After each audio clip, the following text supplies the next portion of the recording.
कहा बताई हम घंटन से हम खड़ा यही जवन बा तब तक तो बांस डार दे रही कि चला लिया कि नहीं रे, चला लिया कि नहीं रे, राखी बांध है। हैं हम घंटन से इंतजार करत ही, लागत ही पुट्टी लेके जुट गई बात है। अरे सुनो ताहू, अरे अबू जल्दी से। तब तक तो जवन बाटे है बांस घुरेस दे रही हैं। चला चला जल्दी से। अरे तो रुको, बस पहुंचते ही मान चला चल लिया चालू कर लिए तब बैठू। हाँ चल। हाँ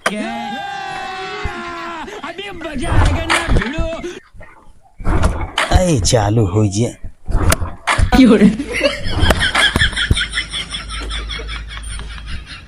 नो नो नो। अब तो ना बड़ा मोह पार है गाड़ी ले मार बाप गाड़ी लिया दे दे हैं। अब तोहरे गाड़ी में दम ना तेल भरा नो नो नो जा।